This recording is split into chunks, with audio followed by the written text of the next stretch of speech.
नमस्ते सभी को। ओम सूर्याय नमः। आज की इस वीडियो में मैं आपको रविवार व्रत की कथा सुनाऊंगी। देखिए, रविवार का जो दिन है वह भगवान सूर्य देव को समर्पित है।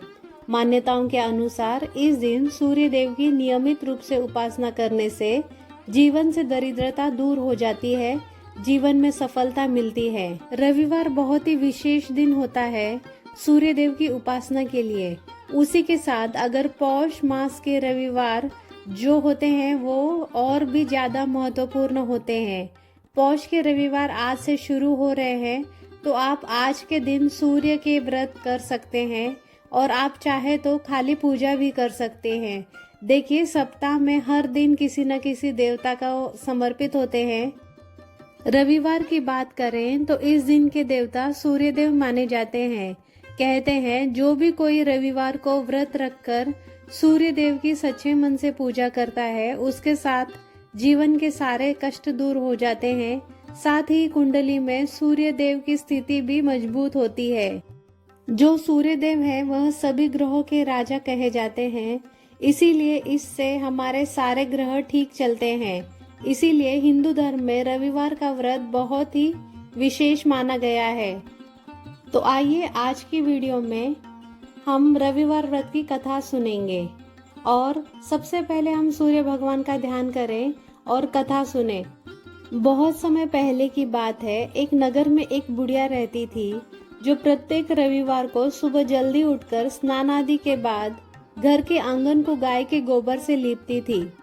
फिर सूर्य देव की विधिवत पूजा करती थी और सूर्य देव को भोग लगाकर स्वयं भोजन करती थी। लेकिन बुढ़िया अपना आंगन लीपने के लिए पड़ोसन की गाय का गोबर लेती थी। सूर्य देव की कृपा से बुढ़िया के जीवन में किसी भी प्रकार का दुख या कष्ट नहीं था। यह देखकर उसकी पड़ोसन उससे जलने लगी थी। एक दिन रविवार आने पर पड़ोसन ने अपनी गाय को अंदर ही बांध दिया, जिससे बुढ़िया को उस गाय का गोबर नहीं मिल सका। इस तरह से रविवार को बुढ़िया निराहार ही रह गई और भूखी ही सो गई, क्योंकि उसे गाय का गोबर ही नहीं मिला था जिससे वह अपने घर के आंगन को लीपती थी।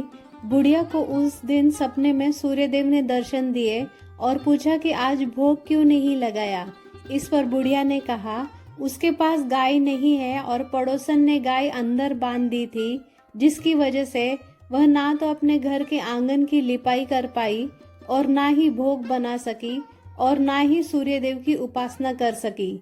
तभी सूर्य देव ने कहा, मैं तुम्हारी भक्ति से बहुत ज्यादा प्रसन्न हूँ और मैं वरदान स्वरूप तुम्हें एक गाय देता हूँ जो तुम्हारी सभी इच्छाएं पूर्ण करेगी। सुबह जब बुढ़िया उठी तो उसने देखा कि उसके आंगन में एक सुंदर सी गाय और एक बछड़ा खड़े हुए हैं। बुढ़िया ने श्रद्धा पूर्वक उस गाय की सेवा करनी शुरू कर दी। लेकिन जब पड़ोसन को इस बात का पता चला कि बुढ़िया के पास भी एक गाय आ गई है, तो वह और भी ज्यादा उससे जलने लगी। तभी उसने देखा कि बुढ़िया की गाय तो सोने का गोबर देती है। पड़ोसन ने बुढ़िया की अनुपस्थिति में गोबर को उठाया और अपने घर ले गई। सोने की गोबर की जगह पर पड़ोसन ने बुढ़िया की गाय के पास अपनी गाय का गोबर रख दिया। इस तरह से लगातार सोने की गाय के गोबर को इकट्ठा करने से पड़ोसन भी कुछ दिनों में बहुत ज्यादा धनवान हो गई। सूर्यदेव यह सब देख रहे थे। उन्होंने सोचा कि उन्हें ही कुछ करना पड़ेगा। उन्होंने शाम को तेज आंधी चलवा दी। आंधी की वजह से बुढ़िया ने गाय को आंगन में बांध दिया और सुबह उसने देखा कि गाय तो सोने का गोबर करती है। फिर वह हर रोज गाय को अंदर बांधने लगी। यह बात पड़ोसन से सहन नहीं हुई, तो उसने राजा को यह बात बता दी कि बुढ़िया के पास एक ऐसी गाय है जो सोने का गोबर देती है। राजा ने सैनिक भेजकर बुढ़िया और उसकी गाय को बुलवा लिया।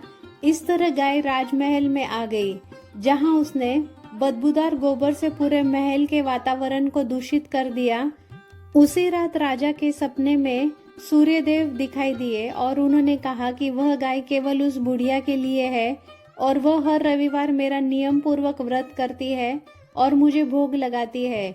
सुबह राजा ने बुढ़िया को गाय वापस कर दी और साथ में उसे बहुत सारा धन देकर उसे विदा किया। राजा ने नगर में ऐलान करवाया कि आज से सभी नगरवासी रविवार का व्रत रखेंगे और सूर्य देव की पूजा करेंगे। तो इस तरीके से रविवार के दिन सूर्य भगवान की पूजा की जाती है और उनका व्रत किया जाता है। देखिए, अगर आप व्रत नहीं भी कर सकते तो कोई बात नहीं, सूर्य देव की इस दिन पूजा अवश्य करें, सूर्य देव के मंत्रों का जाप करें और भगवान को अर्घ्य अवश्य दें। यदि आप व्रत कर रहे हैं तो इस व्रत में अल्म और खार यानी कि ना तो इसमें नमक खाया जाता है और ना ही खट्टा खाया जाता है, मीठा यह व्रत किया जाता है। हो सके तो फलहारी व्रत करें। यह थी सूर्य भगवान की कहानी, रविवार के व्रत में जो कहानी सुनी जाती है। तो आज की वीडियो में बस इतना ही। अगर आपको वीडियो अच्छा लगा हो तो प्लीज़ लाइक एंड शेयर करिए और मेरे चैनल को सब्सक्राइब करिए। Thank you.